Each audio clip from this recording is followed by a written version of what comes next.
The lack of preseason among other factors, there are significantly more player injuries due in part to poor game conditioning. Practice can only do so much, but you know what that means for us. The debut of the Injury Bowl!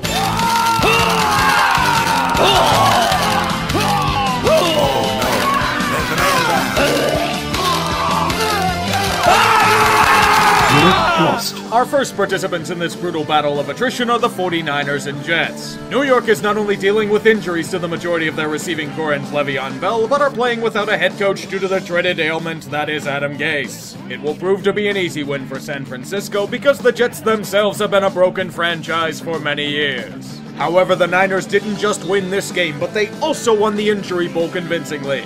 Let's start with George Kittle and others being out before the game. And keep the conga line going. Nick Bosa out for the year. Solomon Thomas copy-pasting Bosa's injury. Raheem Mostert running to the injured list. Tevin Coleman following right behind him. Jimmy Garoppolo dealing with a high ankle sprain. And the coup de grace. The team's MRI truck breaking down. You thought it was just training camp where you were injured to hell? Oh no, sir, this is just the beginning of your tribute to the gods. This is a special game in the NFL world. In the beginning, both teams were so dead on the inside that there was a true Injury Bowl. It gets better. The Broncos are officially starting Brett Rippon. If that's not a sign of throwing in the towel, then the Jets aren't brilliant in their incompetence. It's a 2-for-1. An Injury Bowl and the inaugural Tank Bowl.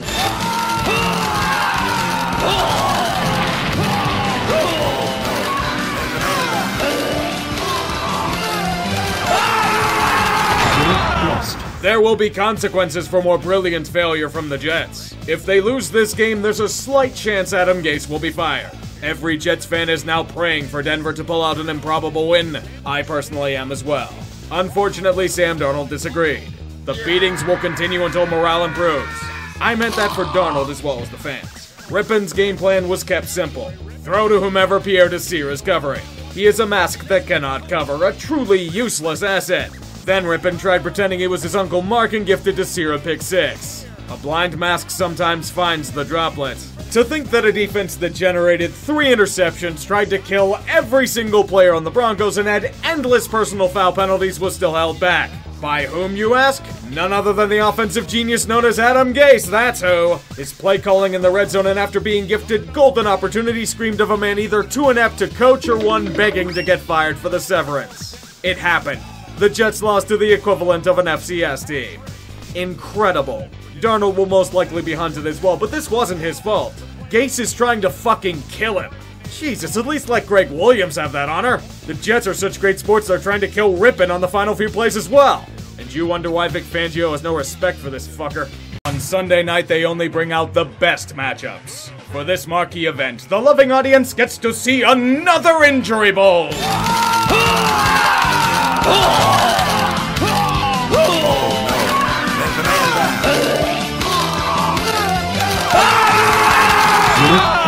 Philly was so battered that they had only one healthy wideout in practice this week. One. I'll play spoiler for a moment.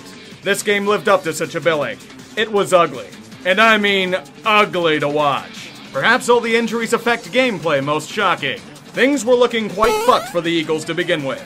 The team was stalling offensively. They couldn't cover George Kittle. The fans wanted Carson Wentz crucified for his sins. But a young man from Santa Clara heard their cries. Nick Mullins suffered the terrible weakness of feeling bad for a team. He chose to give the ball away to the Eagles as a tax write-off on several occasions. Great for having a positive image in the community, bad for football. With his focus on charitable investments, Mullins was benched for the immortal and revered C.J. Beathard. I'm just as optimistic as you are. That's also when the Eagles desperately trying to give the game away as well.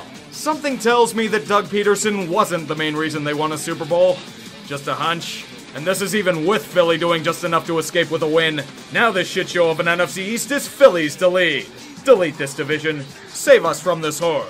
Sunday's festivities begin with humble measures. A simple yet effective antidote to all sense of quality throughout the world. Tank Bowl!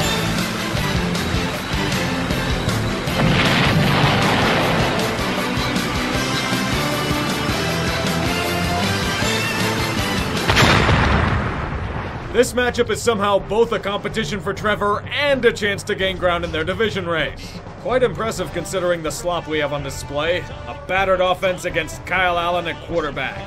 This is the kind of goodness you want in a tank off. All of the shittiness with the slow, trotting play of teams hesitant to get their feet wet. Like most good tank bulls, this matchup is going to the wire. Tied at 13 with the offenses doing nothing. But I implore you to look at the football team.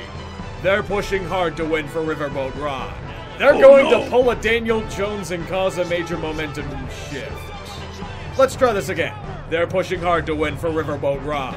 They're going all the way for the touchdown. Because we need more of this boring goodness. Wait a second, they're going for two here? Here's your game. Allen looking, stopping, pumping, throwing incomplete. Relax everyone, it's all good. Washington was merely playing the long-range game. Blowing this opportunity forces the Giants to win, thus handicapping them in the quest for Trevor. Somebody finally gets the point of tank ball. Well done, lads. Our next journey takes us to the lost wasteland of Duval, where good football stayed here for about 6 months. Today it's a new battle involving should-be-fired coaches. Another tank ball!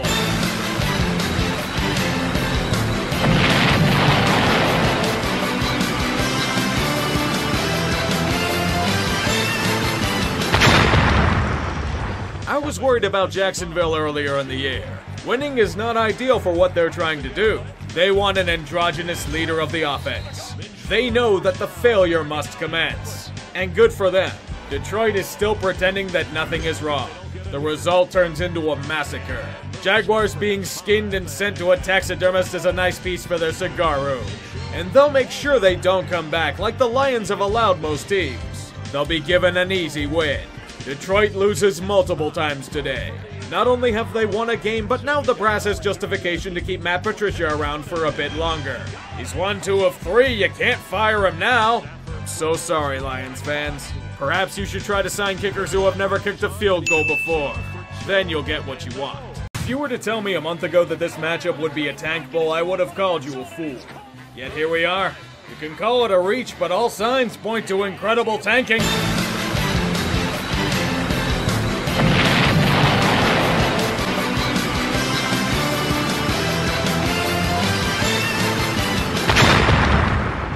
God bless Kirk Cousins. He believes in the art of tanking.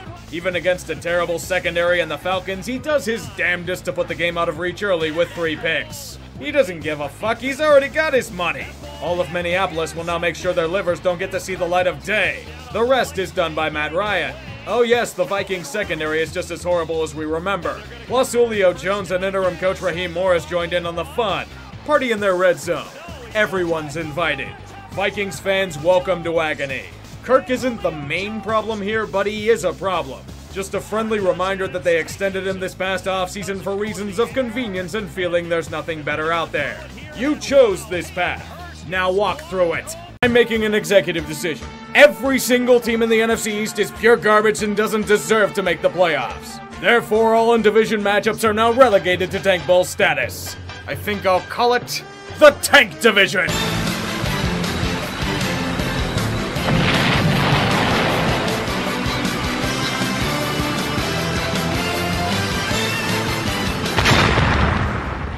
Oh my lord, was this a good call. This is quite possibly one of the worst games of football I've seen in a long time.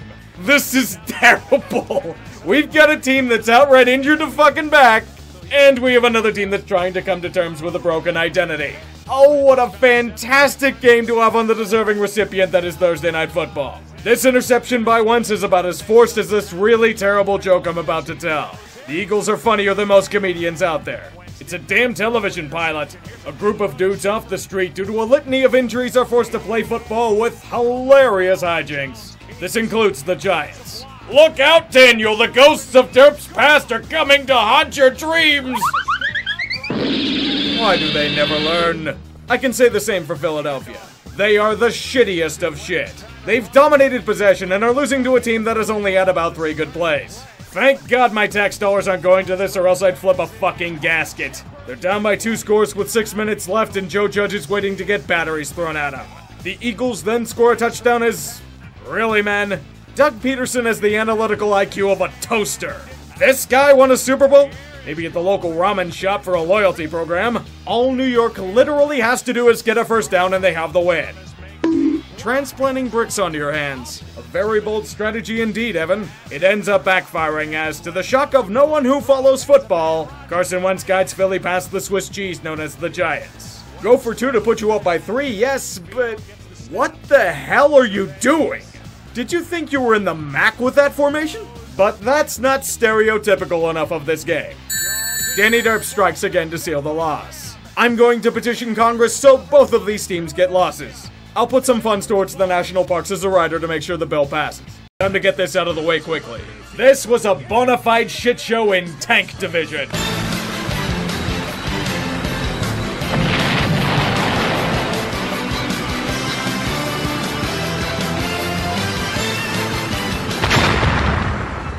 This should be an easy matchup for them. Except it's not. Washington is the one breezing through this first drive. This is what Randy Gregory returned for? A good old-fashioned Texas-sized shit-stomping? But then, a miracle happened. The defense did something incredible. Maybe this is the moment the Cowboys season turns around. This is what a great television show does. It tries to get you interested only to slice your legs off. A fumble for a safety at the 16-yard line? How badly do you have to muck up to do that? Does it get worse? It does. A lot worse. The secondary's favorite cheese is obviously Swiss. It's full of holes. Perhaps I'm wrong, even the Swiss cheese could properly absorb a few attacks on its luscious, creamy exterior. Jerry Boy is having an aneurysm as we speak. The offense can't do much of anything. The Cowboys may only be down by 6, but it feels like 60. At this point, I have to ask one thing. How much was Dak buoying up this offense? Andy Dalton is a decent quarterback. It shouldn't be this much of a drop in production. This is like going from Tom Brady to Brandon Whedon. Don't even think about offering him a contract, Jerry. You have much more pressing issues to deal with. Like this play call on 4th and 1. McCarthyism at its best, kids. You know what's holding back this team? Obviously communists. The football team does not have such issues. Kyle Allen is exposing them. Kyle Allen. If not him, here's Zeke Elliott giving no fucks about pass blocking. The poor Red Rifle probably wishes he were back in Cincinnati. The complete lack of effort on display by Dallas is astonishing. It feels like a team that's given up. They've stopped playing for their coach. The score is now 22-3 against Washington. Rock bottom is being reached, but it goes further. The offense is finally doing something. They're in the red zone. But Cowboy hands have gotten hardened from years of cattle rusting. Especially the $90 million Zeke. To think this man is considered elite still, I'm starting to question that as much as Dallas's drive to win. There's literally nothing. The situation is hopeless. Andy Dalton is yelling at his line on the sidelines. Things obviously can't go much lower than this. But it did get worse. A blatant hit on Andy Dalton has him suffering a brutal concussion. Off topic, why the fuck wasn't John Bostic suspended for this hit? This shit is Perfectian in its callousness. A blatant helmet-to-helmet hit on a defenseless player. This doesn't even get a slap on the wrist? Weren't you guys pretending to care about player safety? Or is that an old fad? So Dallas's new quarterback is... Hold on, I have to look this up. Ben DiNucci! Who the hell is that? Obviously getting his ass kicked as well. The game is pure humiliation for Dallas. The low bar for this franchise has gotten even lower. Despair has hit Cowboys Nation. Fans and pundits rightfully call for Mike McCarthy's head for the job he's done. The drive isn't here. Nobody's fighting to protect their fellow man. The team is waving the white flag. And against one of their biggest rivals? Inane to think, but considering the arrogance at the top of the food chain, it's valid. The offense can't even score points. A 25-3 final. I know many of you are considering this to be a tank bowl, but that is not the case here. No, this is something special. This is a choke bowl. I tried to make an intro for this event, but my editor kept blowing it when I tried to render. It knew. We all know of Atlanta's incredible talents in the art of high-profile failure, but Detroit has been low-key professionals at it. They just quietly sneak under the radar. They'll do it so unassumedly you think they never had a sizable lead to begin with. This game isn't about winning. It's about superiority and the art of ineptitude. Who blows it more? Both teams came to play in this regard. Hell, even the officials are choking by calling legitimate sacks as roughing the passer. Really, we're back to this shit again? Can't I just enjoy these two teams trying to hand each other the win in peace? Let's just watch the Falcons defense do absolutely nothing to defend before the half. Nothing else is happening in the meantime. They both know the real stakes. The Falcons are so devoted to the cause that they're going for it on a 4th and 5 at Detroit's 13. Really, on a 4th and 5? Are you shitting me? The Lions try to one-up it with a missed field goal. But the Falcons are eager to hand the ball right back because no one can block. Matt Prater was selfish and fancied a new contract, so he made his next field goal.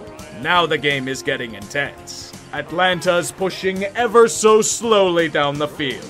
All they have to do is burn clock and... Gurley! What are you doing? You're giving Detroit the ball back, you fool! Weren't you the one that made that really smart play 2 years ago with the Rams? Does game intelligence joke when it comes to Atlanta too? Now you have to trust the defense to get a fucking stop. It goes about as well as you would expect. And now for the icing on the cake. He has time. Hesitates, throws, touchdown, Lions! Oh my god! It happened again!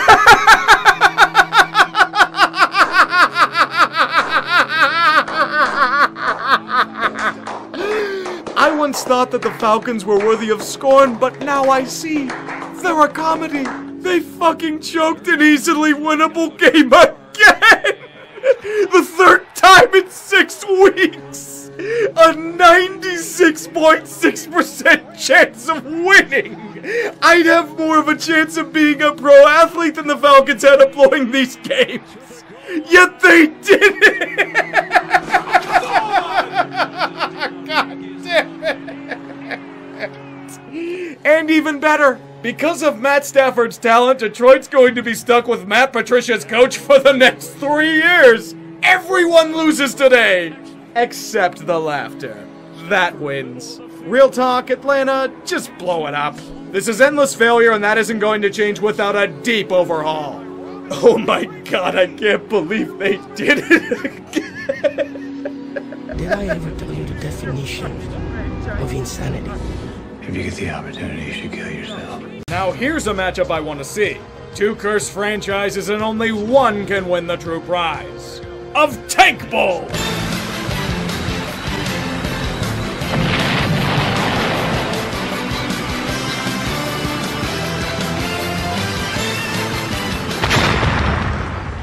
I might have been wrong about Justin Herbert.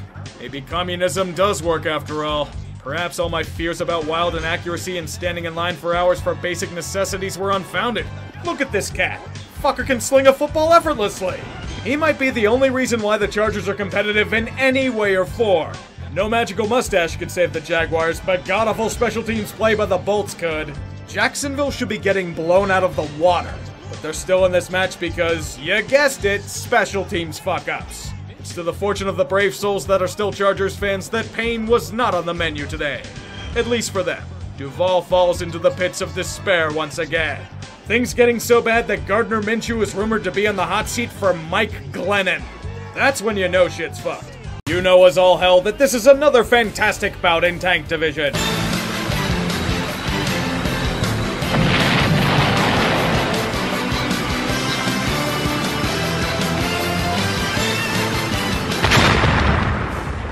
This game has a lot on the line for both teams. Pride, bragging rights, some shred of hope, and the worst part of all, the NFC East Division lead. The novice gunslinger DiNucci will do his best to impress, but dear God, he's nowhere near ready for a duel. Put him back on the grill, this cow's still mooing. The offense can't do anything but kick field goals, but Carson Wentz is also trying way too hard to be the hero. Look at this lone soldier charge blindly into enemy lines. It's quite the shame that the entirety of the defensive turrets gun him down on the first charge. This is a really bad game of football. Dallas is neutered without a legitimate option at quarterback. Philadelphia is straight neutered. They have no bite to their games. Who truly wins? Dak Prescott. For every time DiNucci is desperately heaving the rock, he looks at Jerry and whispers, "You need me. Your offense is useless without my skills. Pay up. Pay in gold." The injury will probably do little to his value to the team, to be honest. You know why? because both teams are completely useless with the ball. At least Wentz got a touchdown. Enough said about Gucci Danucci. The name itself is damning on its own. Things are starting to look quite hopeless. It's pretty bad, let's just say that. But then, like the blitzing defender, hope is smacked into their faces. It's ugly as Houston, rough as El Paso, and unlikable as Oklahoma, but Dallas is creeping back into this contest. The field goal will be their friend today. It's the only option with the limited resources they have at their disposal.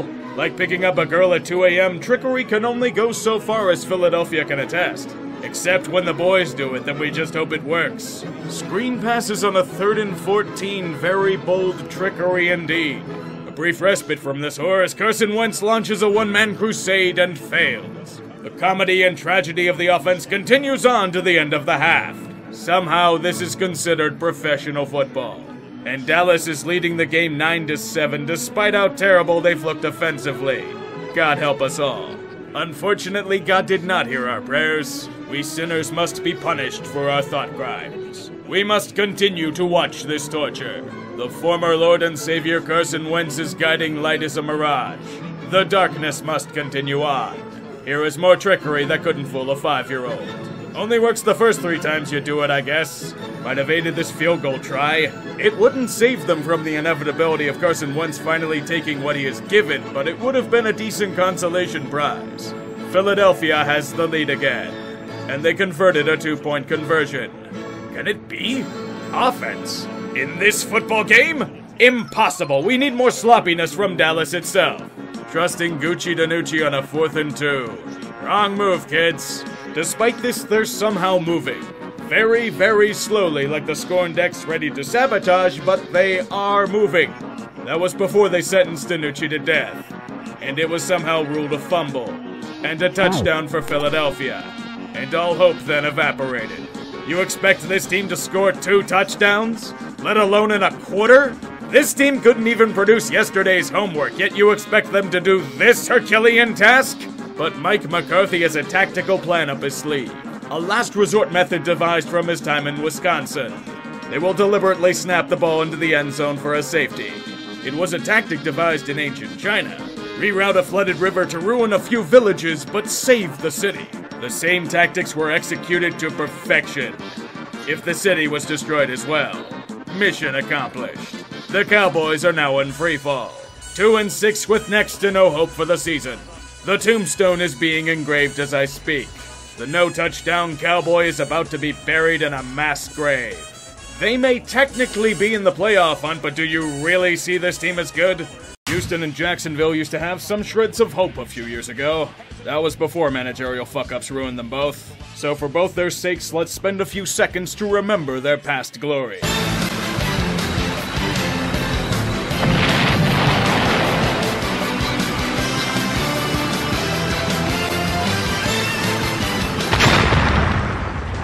Jaguars are now at the point where they're starting Jake Luton, a 6th-round pick at quarterback due to injury. Even for how sad it may be, it's an infinitely better option than Mike Glennon. Fortunately for both teams, neither seem to have downloaded the defense DLC that came out a few weeks ago. Luton and Deshaun Watson would lick their chops. Jake, this isn't a quality NFL defense, but they're good training wheels for a budding quarterback. That is, if you don't make a crucial mistake and swing momentum the other way. Despite this common mistake, Jacksonville is only down by 8. Stranger things have definitely happened in the NFL this year. It's in the realm of possibility. Luton flushed out. They give chase. Luton still going. Inside the 5, but he spins in for the touchdown. Have yourself a game, son. Now we need the second part of the equation. Luton. You weren't supposed to carry the decimal point, Jacksonville. Although it does help with your relentless tank. Carry on. Spectacular matchup worthy of praise. 2 of the league's bottom feeders that somehow still have a chance of making the playoffs. That's the glory of Tank Division.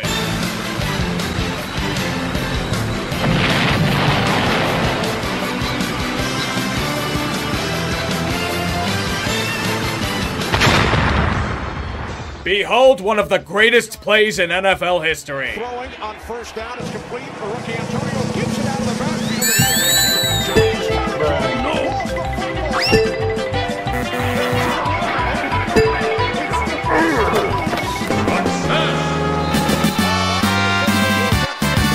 This is why tank bowls are must-watch television.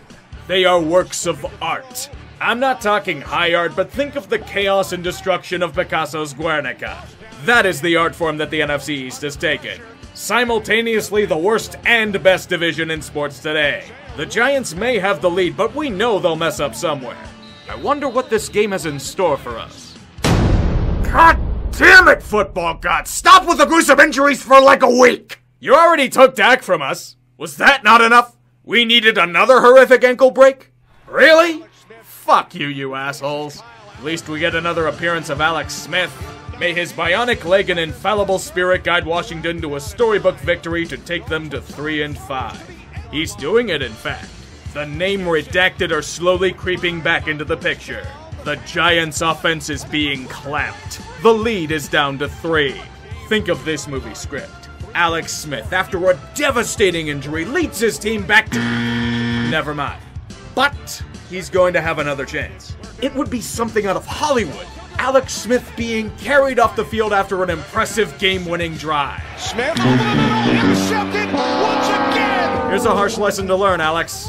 There are no feel-good moments in the NFL. Never. Only if you're lucky, which you're not. The Jets are awful, and New England hasn't been shy about admitting that they suck this season. It's more New York, but this is a tank bowl.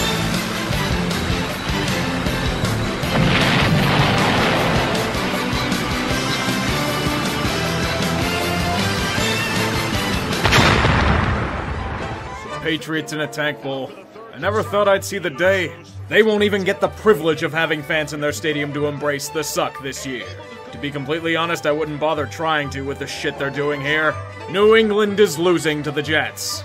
And not just by a point or two either, it's pretty convincing. Something about Joe Flacco playing the Patriots unlocks his elite talent. It's a long shot for them at this point, but there's a chance New England can start a new dynasty in Tank Bowl. Oh right, this is the Jets. Nothing ever comes easy for this franchise, and that includes their endless quest to ruin newly drafted quarterbacks. Throughout the second half, they would outright implode on the football field. Cam Newton had minimal resistance as LOL Jets would reign supreme at MetLife. Just like raising a Jets fan, there would be nothing but abuse. The Patriots win and keep their playoff hopes alive. Jets fans celebrate and gain false hope that their shithole organization won't utterly ruin whomever they draft. Everyone else is livid because they can't dunk on a former dynasty. The New York Jets, everyone! Beautiful. Another round of destruction in the world that is Tank Division.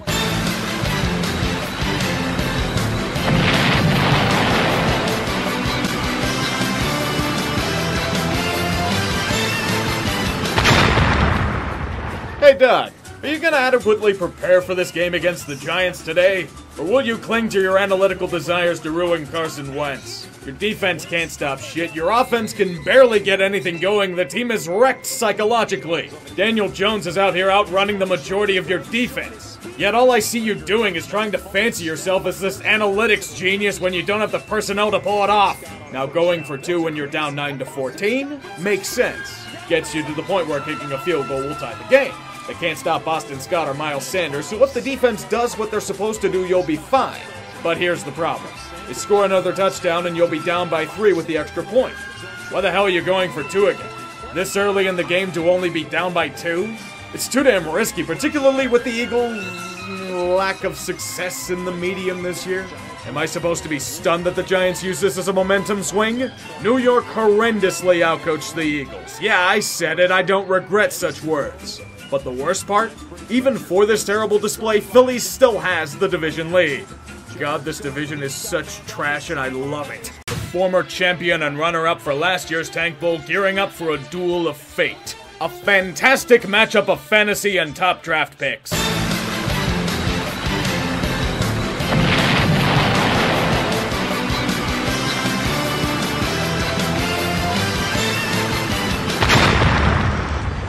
Just as beautifully ugly as I had expected it to be.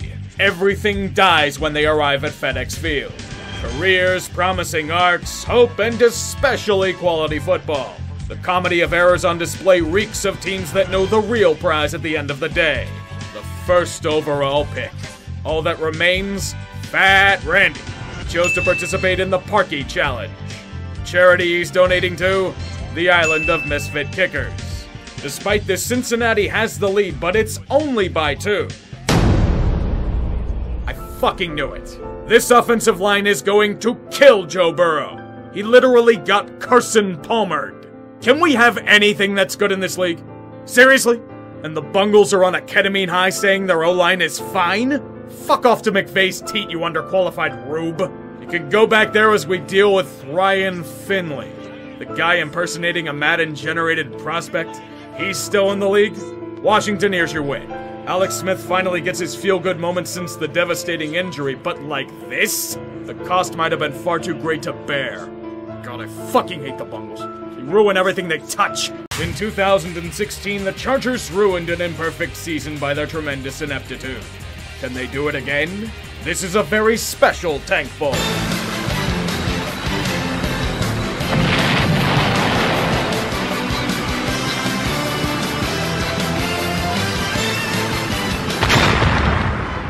No, it's not happening. The Jets are the Jets are the Jets. All that LA needs is Justin Herbert to literally carry them on his increasingly strengthened back. The god-awful nature of LOL Jets will do the rest. You know what would be funnier? Having a key piece of the opposing offensive attack being a guy you cut earlier in the year.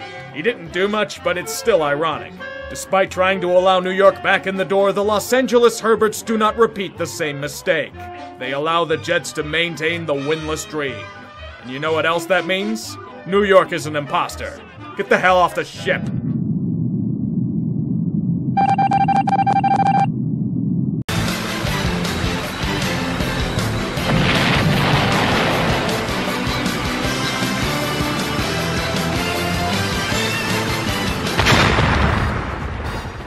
Oh, Dallas, will you ever not be a spectacular shitshow of a franchise? Being slaughtered by the name redacted is one thing, but my only thought is that the Cowboys overloaded on tryptophan. All I need is one play. Let's dig in. The Cowboys are down by 4 early in the 4th quarter. They are at their own 24-yard line. Unsuccessfully converting thoughts into yardage, the Cowboys line up to punt. But this is Mike McCarthy, and McCarthy is a born-again analytic. This is where the genius sits in. They snap to the running back, where he runs backwards. What could be happening here, you wonder? A reverse. The wide receiver pulling back 10 yards behind the line of scrimmage, where Washington is so fooled that they have 2 players immediately reading the play. The punter wisely believes the blocking isn't in his contract, so he runs past a defender. Maybe he was expecting a pass? The runner is now at his own 15 with 3 defenders at the line of scrimmage and more on the way. He is fucked. Heroically sacrificed for a 1-yard loss. Rommel would be proud of such tactical wizardry. The football team embraces this generosity and turns the game into a slaughter. The moral of this 500 IQ play? Mike McCarthy needs to be fired immediately.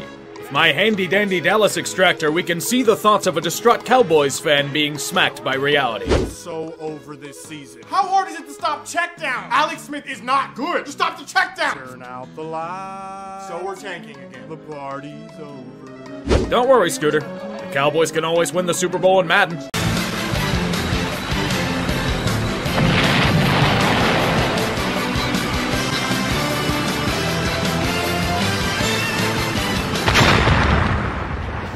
Hello, sports ball fans. You are looking live from Cincinnati, Ohio, where the Bengals and the Giants faced off on Sunday. My name is Cole Adams, and today I'm going to give you the breakdown of what happened between the Giants and the Bengals. Starting off the game, the Giants marched all the way down the field, and Wayne Gallman scored. And then right after that, the Giants kicked it off to the Bengals, and the Bengals, rocking these beautiful uniforms, one of the best in the NFL, ran this kick all the way back for a touchdown. And you'll see right here, I had a little bit of live footage of it, had to grab my camera really quickly, and that tied the game 7-7. This game was a little bit of a snooze fest, but it was cool still being at an NFL game during 2020. It's nice that the Bengals at least allow fans, even though they really don't have any. And basically this was a field goal battle between Fat Randy and Graham Gano, and then the Giants and Bengals went into the halftime tied at 10 apiece. And if the game couldn't get worse enough, Daniel Jones went down with a hamstring injury, so Colt McCoy had to come in. And then there was a fight between a Giants and a Bengals fan near me in the stands. But like I said, it was a kicking battle, and Graham Gano scored 3 more more field goals for the Giants to put them up 19-10, but the Bengals still had some fight in them, and Brandon Allen finally got them to the end zone, and this game was very close. It got to 19-17, and the Bengals even got the ball back at the very end of the game for one last drive for a field goal, but Brandon Allen fumbled the ball, and the Bengals would lose the game 19-17. And since Bengals fans don't want to support Mike Brown, the Giants fans around me were loving it. And then after the game, I tried to film an outro, but my camera died, so then I tried it on my iPhone, but I hated how it looked. So congratulations to 5 Points Vids on the Giants winning. Your 4-7 New York Giants lead the NFC East. Press F in the chat for Flimlo Raps on the Bengals losing, but that will do it from Cincinnati. Thank you, Urinating Tree, for having me on. And this was your Giants-Bengals recap live from Paul Brown Stadium. Two terrible teams, draft positioning on the line.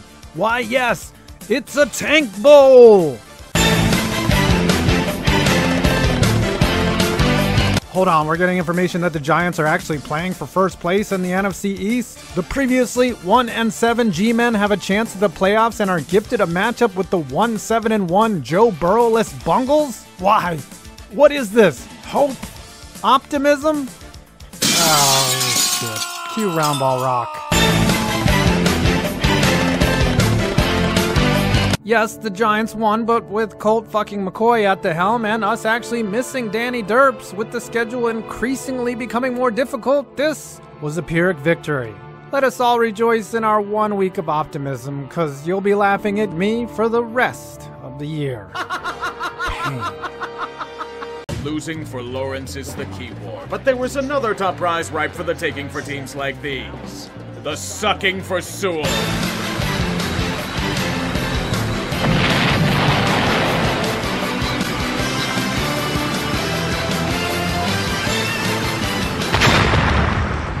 Some say he's the best offensive tackle prospect they've seen since Orlando Pace, and the Bungles desperately need line help. So what's the formula for securing such a bounty? Fumbles, and lots of them. The sculpture is being depicted as I speak. The new age butt fumble.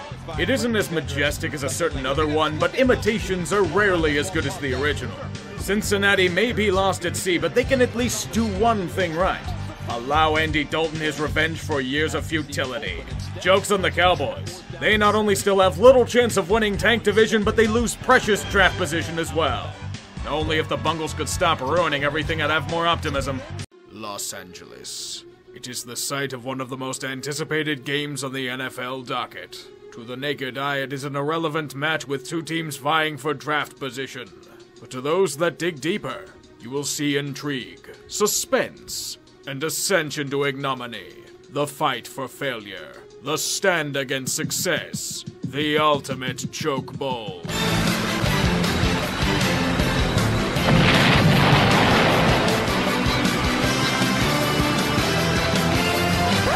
Choking.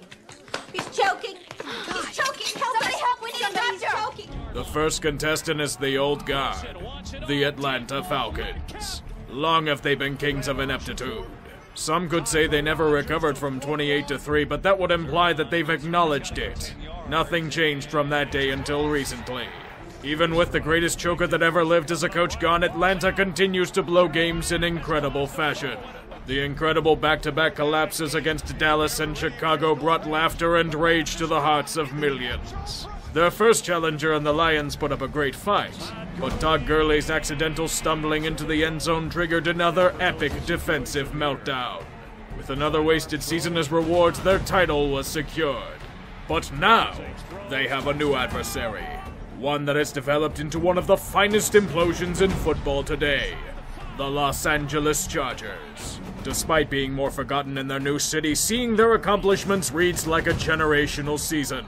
A blown 11-point lead against Kansas City. Losing against Carolina on a botched lateral in the final play. Blown 17-point leads against New Orleans and Tampa Bay. A blown 21-point lead against Denver. Dropping the game-winning touchdown to lose against the Raiders. And the latest attraction, getting the earth salted against New England. The only special that should be on this team is with a dunce cap and a copy of Clock Management for Dummies. With this resume, they are worthy contenders in this dance of self-degradation. The location, SoFi Stadium. A majestic field that no one can attend yet due to COVID restrictions. It matters little since few would have bothered to see this game regardless. It begins innocently enough. Both teams feeling out their prey, planning attacks to strike. The Falcons bow first, receding like the tide to allow their first touchdown. LA must respond to such cratering. They will one-up Atlanta in this regard by falling to trickery. A pass by Russell Gage to an open Calvin Ridley. We have ourselves a choke-off. The Chargers will continue this on the offensive side, but what about Atlanta? They're still trying to rally around an interim coach. They are trying to shed their label even if the season is lost. It's about those pesky moral victories. The offensive line disagrees. Sadly, Young Wei Koo drank the Kool-Aid. Atlanta retakes the lead, but they will devise new strategies to fail. Remember how bad the Chargers' special teams were last week? They will allow them big plays. Knowing their foe, LA calls their bluff. They merely settle for a field goal by the Money Badger. We are tied again, but not for long. The Chargers have been well known for defensive collapses in key situations, and it continues here. Matt Ryan flings the ball effortlessly, eventually leading to a touchdown by Laquan Treadwell. As the half slowly winds down, we all feel bad for Justin Herbert. A much criticized pick in this recent draft that has not only proven people wrong, but has thrived despite how bad the Chargers have been. We just wish it weren't on this team. Not with Anthony Lynn, he of some of the worst clock management the world has ever seen. Harken back to the game against Buffalo, where Herbert pulls off a miracle play, only for Lynn to call for a running play while the clock is still running.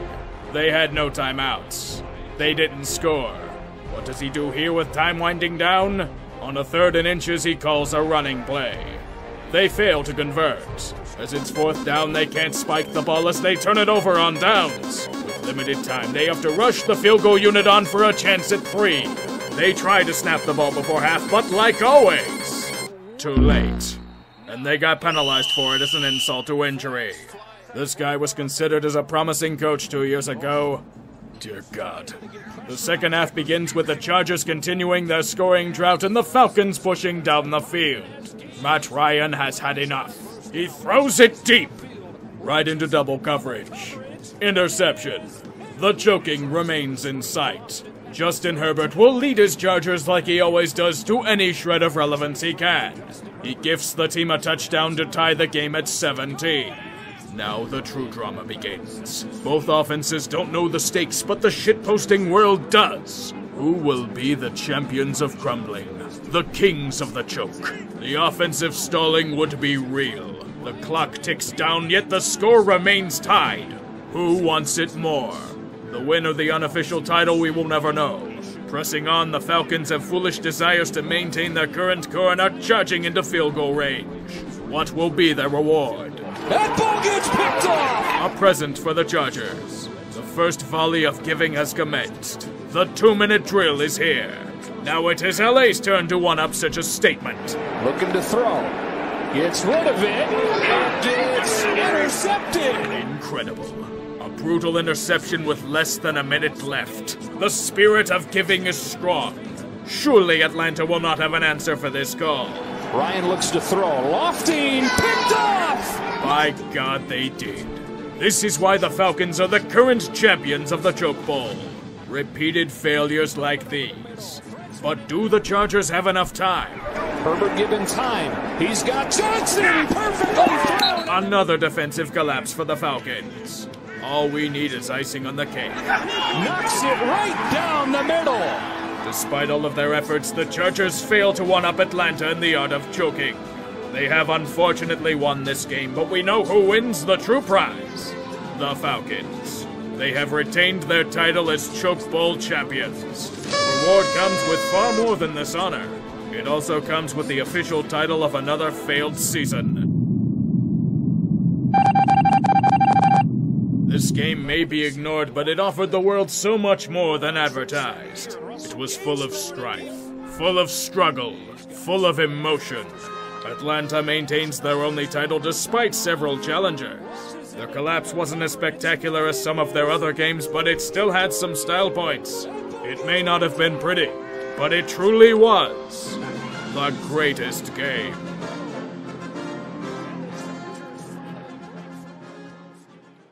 being dumped from Sunday Night Football for the Browns. There isn't much lower you can stoop as a franchise than with that humiliation. Honestly, it shouldn't have been the case. This is as premium an injury bowl as you're going to get.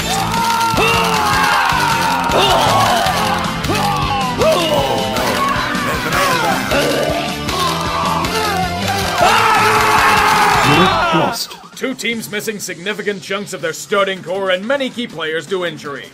The hell could go wrong here? With the 49ers, quite a lot. This is literally the same script that happened in 2018. A team with significant playoff aspirations wrecked prematurely by a metric barrage of wounded. Against the Cowboys, there's no hope for them. The game is really close to set issues, but San Francisco reinforced their incredible disappointments. Nick Mullins is too turnover prone. The defense is weakened by atrophy. Andy Dalton and Tony Pollard did everything right. Dallas pulls away in the end to keep them hanging on the edge of the playoff race. It's been a shitty year, Niners, but should I tell him? Fuck it, I will anyway. There's going to be a new NFC Conference champion this year. Get out. The Lawrence of Arabia crusades may be lost for these two teams, but there are many prizes that can be claimed in the secondary escapades. We know damn well this is a tank bowl.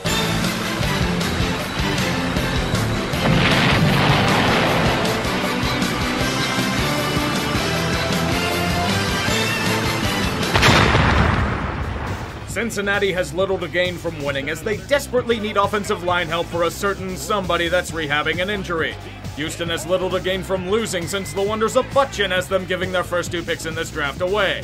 It is with my most unfortunate update that the Bengals received great motivation from humiliating the Steelers last week. Brandon Allen is back at starter, which is a curious move, but he proved his coach's loyalty correct today. He looked like Burrow at his peak. And that probably has more to do with the Texans' horrible defense, but it's at least a fun game to watch. David Johnson is back to 2016 form, which makes Bill O'Brien happy as it pretends to justify the Hopkins trade for a day. They're trading blows throughout the game as the lead is grabbed in a zero-gravity chamber. Who will hold on? Who will strive for a win here today? Cincinnati. Their grasp on Penei Sewell slowly fades away, robbing them of a premium offensive lineman. The real winner? Miami. Their picks in the Tunsil trade get even better from this loss. And against Tennessee next week, they may end up getting Sewell in the end. Ironic, isn't it? Washington immolates, the NFC East is still anyone's division to take. It's how we'd all want Tank Division to unfold.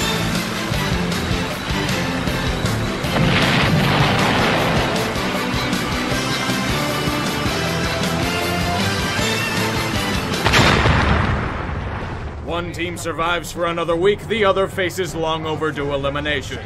In the land that is Dallas, they are still under the impression that they can still make a noise in the postseason. Jerry Boy will accept nothing less. For Philly, they're hoping to ride the wave of Hurts to a surprise surge. It's all good for them, but then you remember, oh yeah, their pass coverage is completely terrible. Doesn't matter what QB they have, and if you can't stop the likes of Cooper Gallup and CeeDee Lamb, you're gonna have a rough day. How about them Cowboys? They had free reign on the open terrain. Lawlessness in the air abound, and there are plenty of Eagles to shoot for their survival. With this loss, another season of agony is ending in Philadelphia. To think we thought they were free of it once they won that Super Bowl. In all honesty, they never left. Now for the outcome you were all interested in. Tank Division!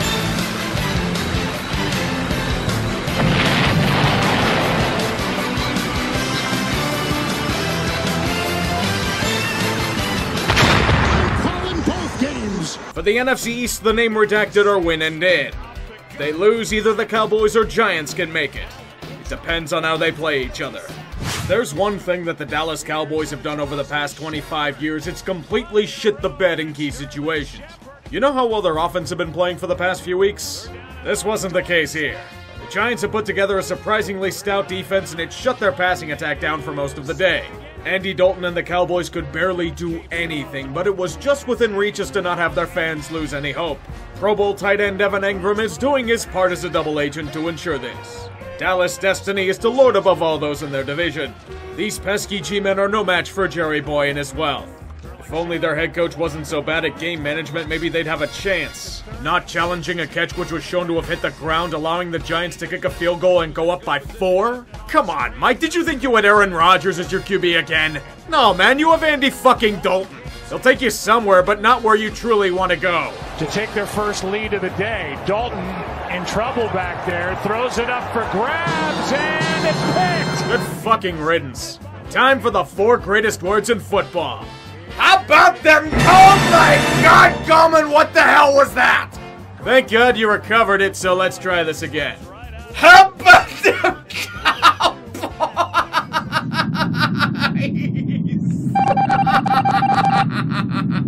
After witnessing the events that unfolded at the Link on this night, on this pivotal game for Tank Division glory, I can safely say, this is the greatest game of football I have ever seen. No other game besides Monsoon Bowl at Heinz Field in 07 comes close to the absolute brilliance that I saw here. It starts with Alex Smith returning to the fray and continues with Jalen Hurts being hurried to hell and back. Nobody could do much of anything. Only stunning silence and the beauty of primetime shit shows. This is peak Tank Division. The stuff I had dreamed about back in October and November. A climax of refuge to see which offensively challenged football team hosts a home playoff game. Name redacted as the lead by 3 at halftime, but the true genius would occur in the second half. And it's all thanks to Doug Peterson, the analytical guru. The wise man of 1,000 two-point conversions unleashed his full-scale dumbassery for all of us to see. Robo Smith was picked off by a great play to put Philly in the red zone with a chance to at least tie. They failed to score on 3 downs, so why not try for a 4th instead of going for the field goal? Fuck, Doug, you don't have the personnel to pull it off. Stop it. No, I don't mean the whole goddamn offense. Hurts was bad today, but Wentz is a healthy scratch. So that means Jalen was benched for Nate Sudfeld. He did just as badly as Hurts did. What the fuck is Peterson doing? This kind of shit not only causes accusations of blatant tanking, it potentially ruins the locker room dynamic. This guy is going to be Philly's head coach next year? He should have been fired in the middle of the game. He's a disgrace who lucked into a Super Bowl because he played a Matt Patricia defense. That's it. What's even worse? New York Giants players and fans are calling this an outright conspiracy that needs to be investigated. If you were to look at these tweets, you would think that their team was a 10-win squad who was a legitimate Super Bowl contender. Fuck you. The G-men were trash and your offense was uninspired refuse. You were lucky to even be in this conversation. 6-win teams usually go to the fucking Tank Bowl. Now stay there. Therefore, as a result of the wonders of Tank Division, it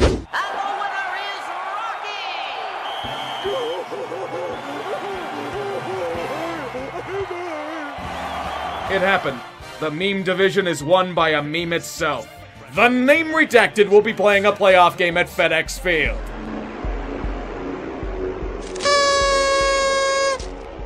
I can't believe it. My purebred, which cost me $1,700, lost to a rock.